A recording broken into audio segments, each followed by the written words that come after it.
Hello, and welcome back to another episode of Coast to Coast Hockey. Today, we're going to be doing a deep dive into everything to do with the Seattle Kraken. I'm Cameron. I'm Noel. And I'm Nick. Let's get started.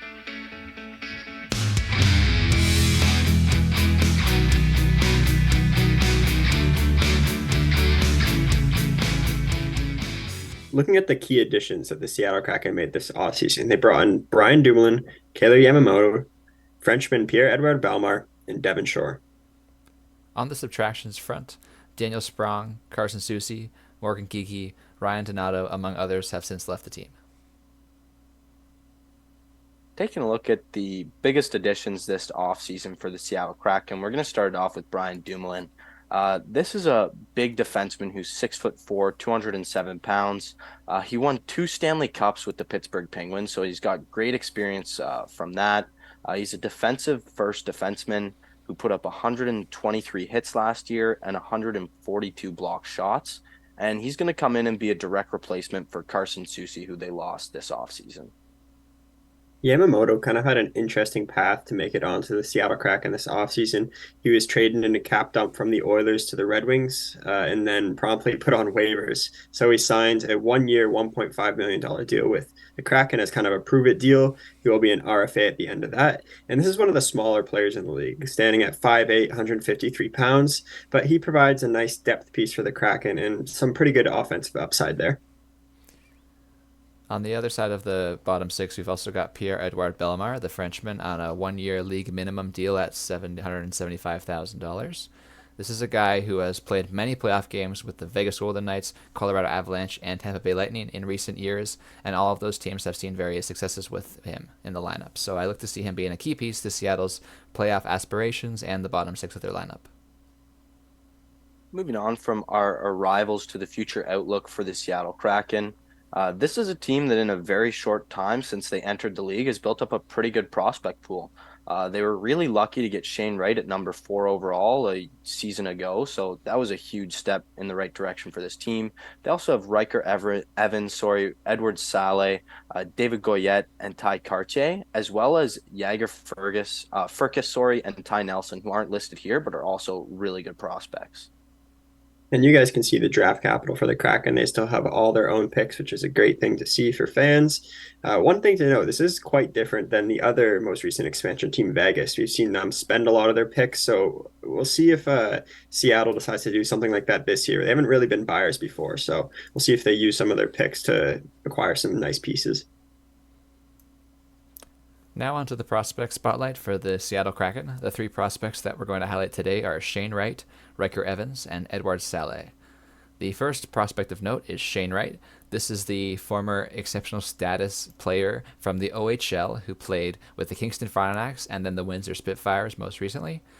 Last year, he put up over a point a game, almost 2 points a game, frankly, 37 in 20 games in a limited sample with the Windsor Spitfires. He also was fortunate to play a couple NHL games and a couple AHL games later on in the year and was part of Coachella Valley's playoff run in the end. This is a guy who has seen the highs and the lows of being a young professional hockey player. He has had much criticism of his attitude. There's a pretty famous draft gaze that he made to the Montreal Canadiens after he was supposedly mad that they did not pick him. So this is a guy who some people do not like as a person and do not want him on their team, perhaps. But I think Seattle has made a very good decision to draft him and see what he still has left in the tank. This is a guy who did not peak early at the age of 15 and 14. This is a guy who should have a long-standing career. And I believe if he puts in the effort and the hard work, he can be a future, captain or assistant captain that will lead this team to its greatness in a few years' time.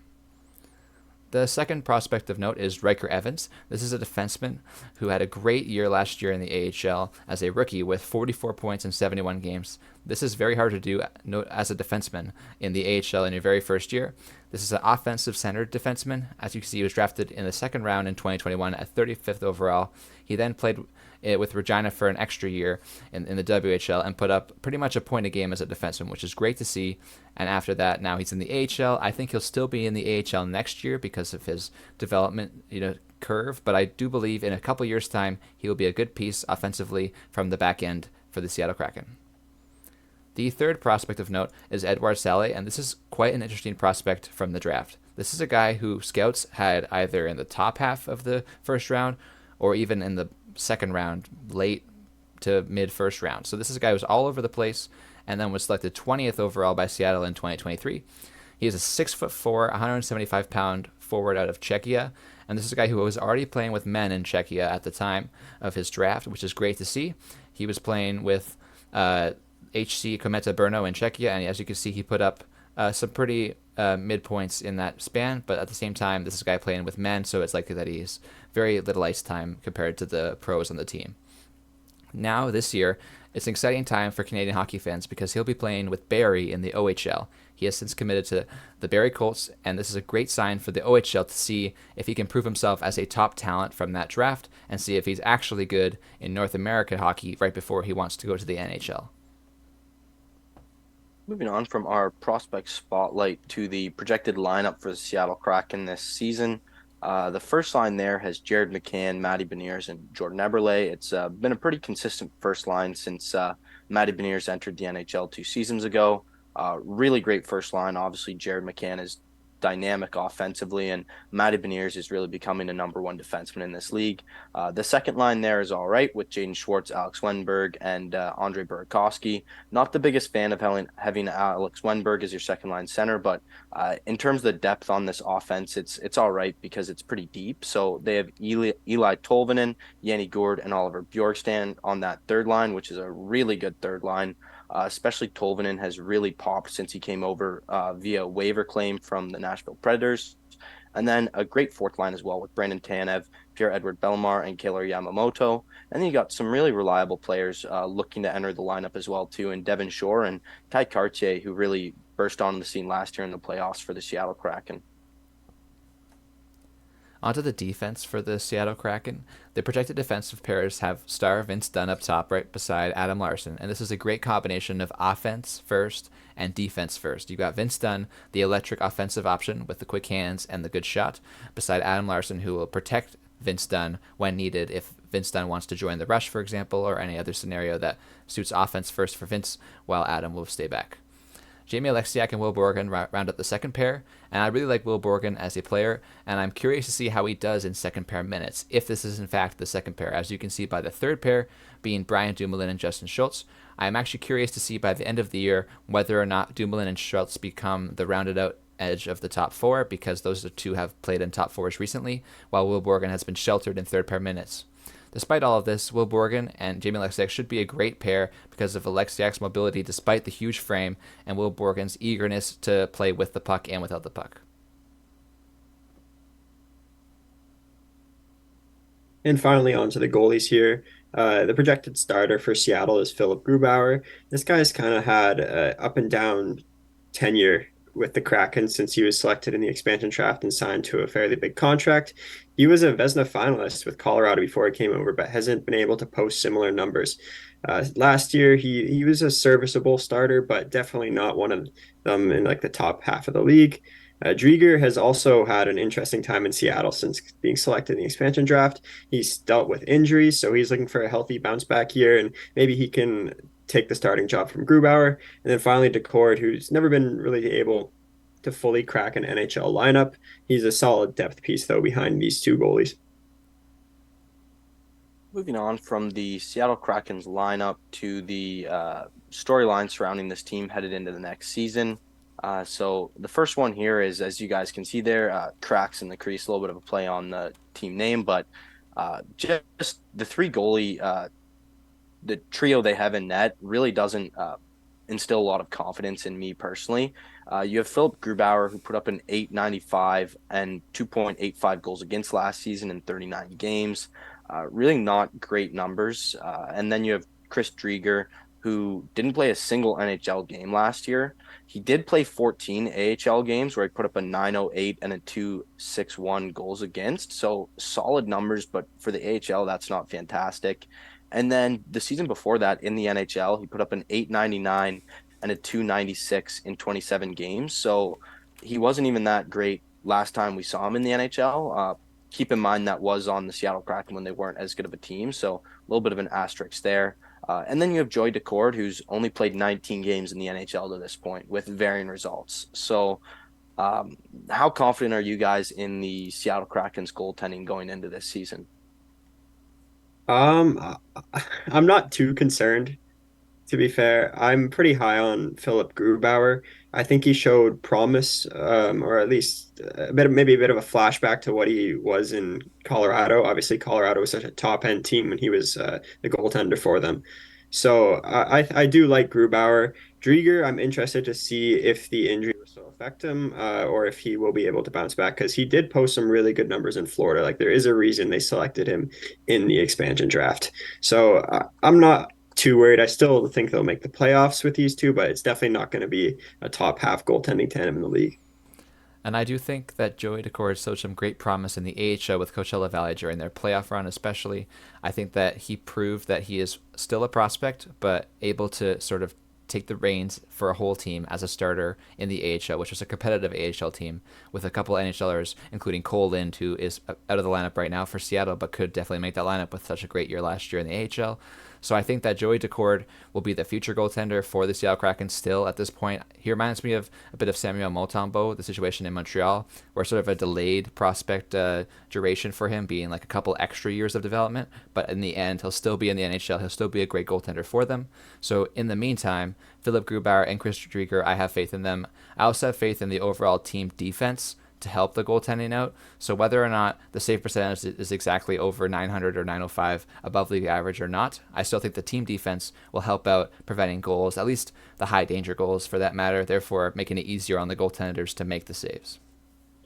Yeah, I have heard some experts being high on Joey Decord, so I definitely think he's an exciting goalie to look for the future. I think he's going to have a tough time this season taking games away from Driedger and Grubauer just because of their cap hits. Like, I think they're kind of going to continuously look to justify the contracts that they signed them to.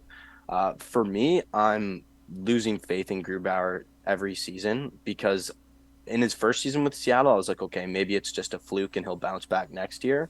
And then he put up another subpar season. So uh, at a certain point, it becomes a trend, not an anomaly. And so hopefully this year he can bounce back, but I'm starting to lose a bit of faith in him. As for Driedger, I was super high on him when Seattle selected him from Florida. I thought that was definitely the right decision. I think he was a young, up and coming goalie who was ready for a starting job somewhere. But unfortunately with him, it's just been the injuries that have derailed him. So again, I don't have a lot of confidence in the goaltending tandem this season, but uh, they could definitely prove me wrong, and I wouldn't be overly surprised if they did.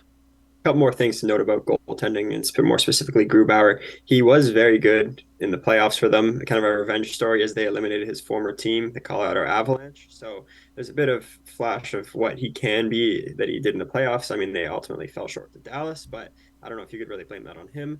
And then also, I think the strength of this team is their defense. So whoever is in net will have a very solid defensive core in front of them. That's just another thing to keep in mind.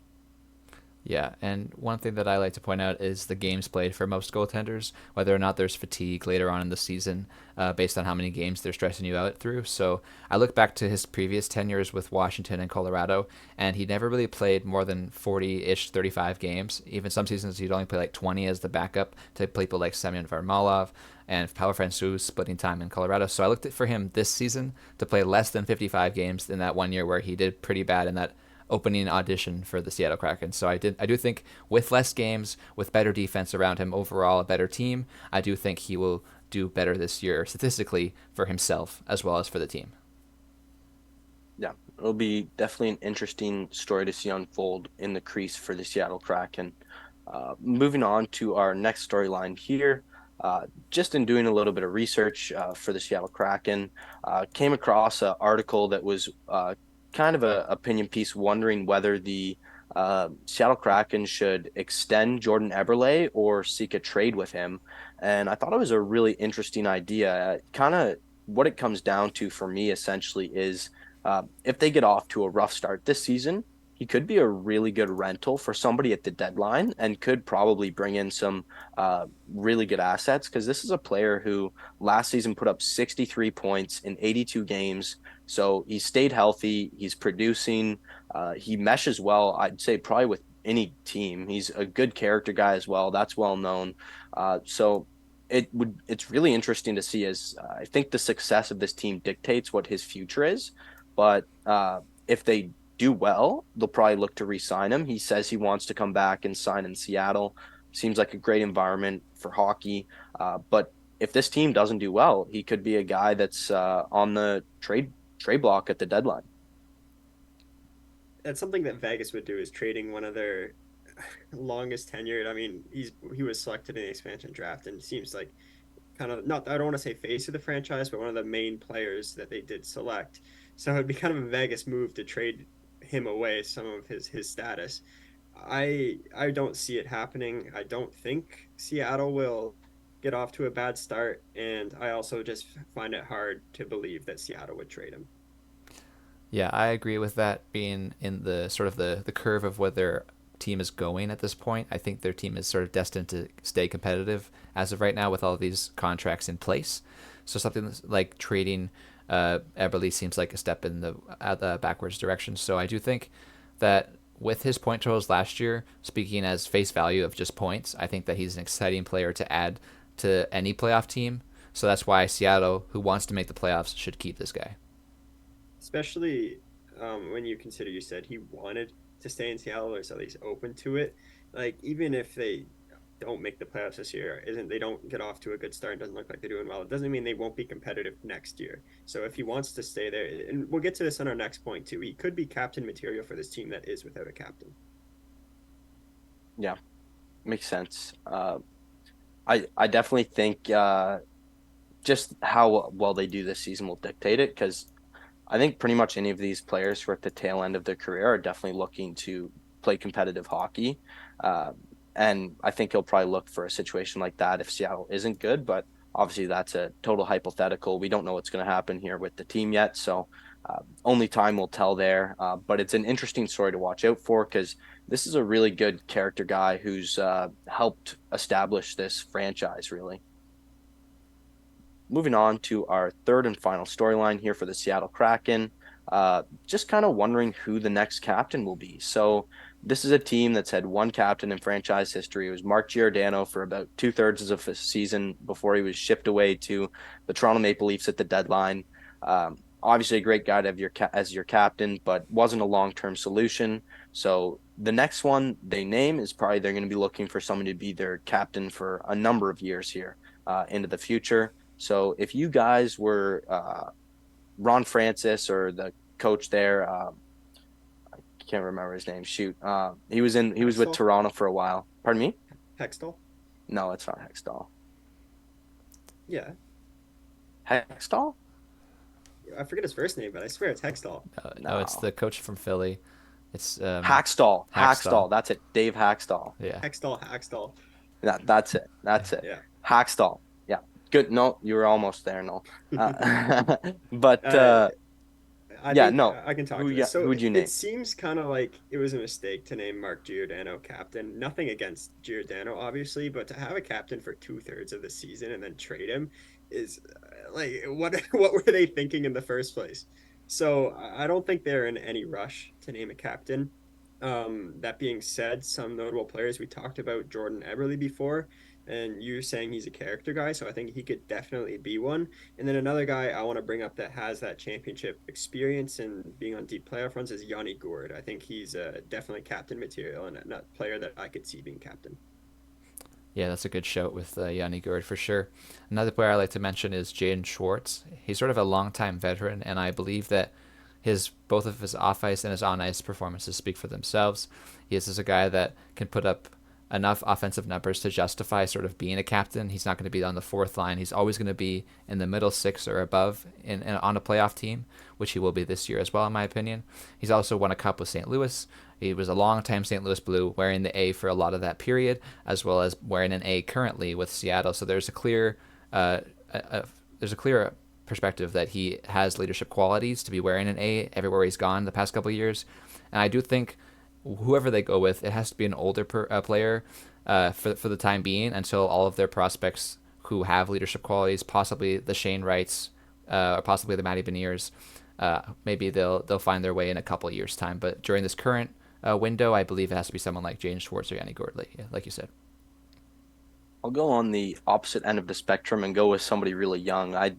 I think if I were the in charge here, I'd probably look to name a guy like Matty Beniers captain because this is a guy who you want to have in your franchise for hopefully his whole career. This is your number one center. I'm a really big fan of having your franchise guy like a number one center, like a Jonathan Taves, a Connor McDavid, Sidney Crosby.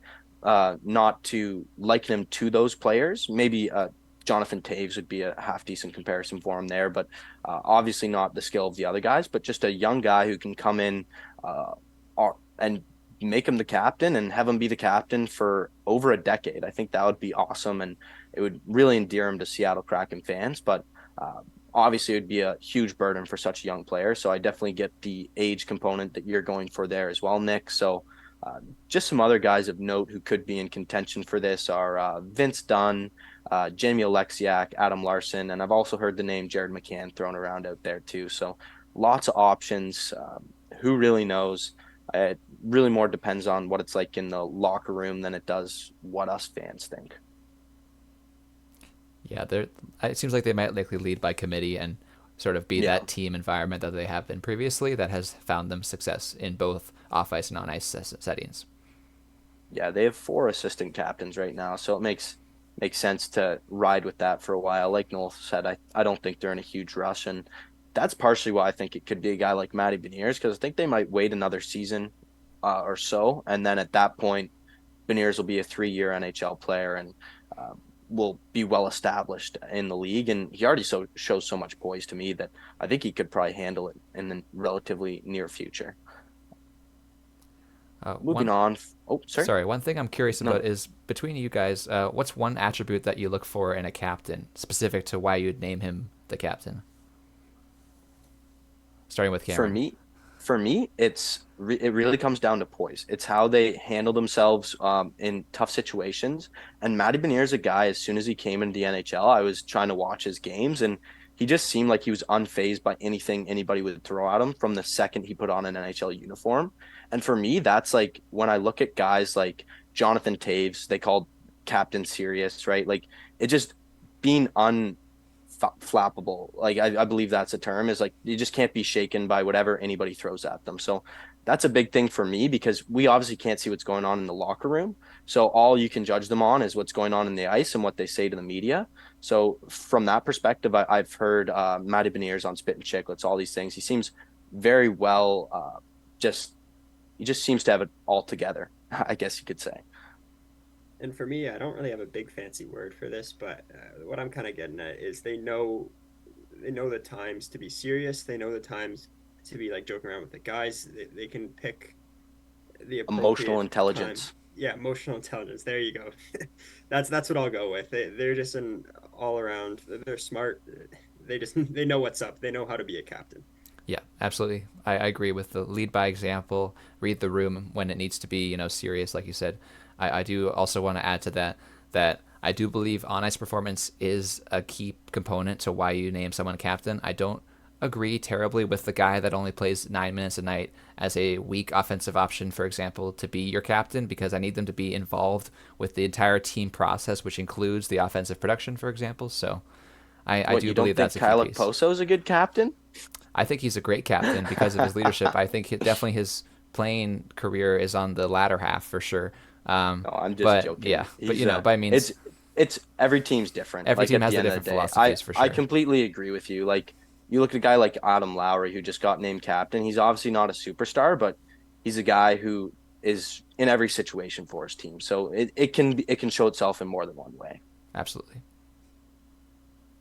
Moving on from our storylines to our final segment here, just kind of a broad overview of the off season and the season that it is has been and will be for the Seattle Kraken. Beginning with the off season grade, gave them a B plus here. I think they did an admirable job, kind of taking a swing on Kailer Yamamoto, plugging some holes with a guy like Brian Dumoulin to replace Carson Soucy at a lower cost for a fairly comparable defenseman. So I think Ron Francis did a really great job this offseason. Um, I would have liked to see them maybe add a higher upside offensive guy personally. But outside of that, I think he did a really good job keeping this team together and not really meddling with it too much or compromising the team's future. So that's going to be a B plus. In terms of the on ice strength, I gave them a B for offensive strength. To me, I think it's a well-rounded offensive group, but other than McCann and Beniers, there's really not anybody who pops out to me as uh, super offensive drivers or anything like that. So I think they are lacking a little bit of that star factor there, but that's just my opinion. In terms of the defensive strength, I think they have a really good D core. It goes 3 lines deep and it's really solid, really big, really mobile. So that's going to be a B plus. Uh, Debated even putting it higher. It's a really good D core. In terms of goaltending strength, it's going to be a B. It's a little shaky for me. Definitely a debate that this could even be lower, but I think I do believe that Driedger and Grubauer are well established NHL goaltenders, and they can definitely at least get by. So that's going to be a B, but that grade could really fluctuate given the performance of Grubauer and Driedger. In terms of the future outlook, it's going to be an A minus. This is a team that's stockpiled a really great collection of prospects. Unfortunately for them, they haven't been around long enough to have a lot of young players or prospects. That's why it's not maybe a bit higher, but they have done a really great job since they entered the NHL approximately 3 years ago. So hats off to Ron Francis and his management team. And nothing really changed for me, at least from Seattle last year to Seattle this year. Arguably, their three biggest subtractions were Martin Jones, Susie, and Daniel Sprong. And I believe they've replaced those either internally or with through free agency. You have Driedger coming in, hoping for a healthy season. Dumoulin will be a big addition on the defensive core to replace some of that physicality. And then Yamamoto and some other prospects from within can replace Sprong's insane production but limited minutes that he was playing. So we have them finishing in the first wildcard spot in our projected wildcard standings, our Western Conference standings, similar to where they were last year. And this concludes the wild card race for the Western Conference for us. So exciting time as the next Western Conference team we talk about will be one of the top six. So moving on to our final graphic here, just looking at the individual rankings. Nick had them ranked 10th overall, making the playoffs. Noel had them ranked 13th overall, making the playoffs. And personally, I had them ranked way lower than either of them at 20th overall and not making the playoffs. So we ended up with an aggregate ranking of 14th and a playoff berth for the Seattle Kraken. Uh, in terms of why I'm not high on the Seattle Kraken, I like the depth of the offensive group, but like I said, I really don't see the offensive upside that I look for in a playoff team. And the reason I like the Nashville Predators more than the Seattle Kraken is I feel like they have fairly comparable offensive groups, fairly comparable defensive groups, but the goaltending with UC Saros compared to Philipp Grubauer is what really differentiates it between me. I think these are both going to be teams that are going to struggle to score goals. I think they're going to do a better job keeping the puck out of their net than they are putting it in the other team's net.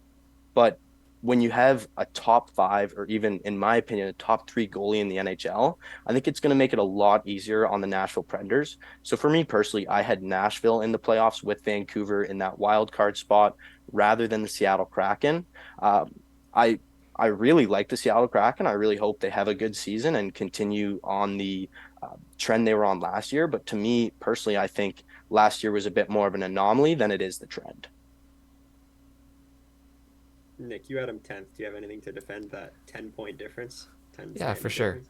I just think they do continue their trajectory. I believe heavily in their analytics team. That was a pretty well advertised component to their identity as a franchise, where they have boasted enough about how they're going to take things and look at them thoroughly through things like analytics, sports science, and whatnot. So I do believe that that'll all contribute to their deadline this year, where, as you saw previously, they have all their picks, which is something that very few teams of this quality that have made the playoffs in recent years have. They have every pick that they can choose to deal or keep. They also have a lot of good prospects. I really believe in their prospect pool in the next 1 to 2 years. So right now, with this team, I just can't see them failing because of the defense and the offense combined with the management that will happen throughout the year to make this team maybe add that one extra piece that puts them over the top and puts them in the playoffs into the top 15, top 10. But I definitely think they're above a lot of the Eastern Conference as well. So we'll see what happens in the playoffs, but I do think they are a top 10 NHL team. Yeah, they're a deep team, no doubt. I guess just the one question is goaltending, as we mentioned. So we'll Yeah. see what happens. For me, it's two questions. It's goaltending and the offense. So that's what really uh, pulled them down, in my opinion. But I mean, like you said, Nick, if they add a guy like I look at Mark Scheifele, if you replace Alex Wenberg on that second line with Mark Scheifele, I feel infinitely better about this team because of the offensive upside he brings. And that's really what it comes down to me. So at the end of the day, only time will tell and we'll see who's right. So it's always fun when there's differing views because you never know who's right until we find out. So it'll be very interesting to watch it play out this season. They're in a decent conference there, or sorry, a different decent division there in the Pacific. So it'll be a good bit of hockey to watch there. So as far as this video goes, that's going to end it for us guys. So thank you so much for watching. Super excited that you guys are joining us along on this journey. Appreciate all the love and support. Please make sure to like, comment, and subscribe, and we'll see you in the next one.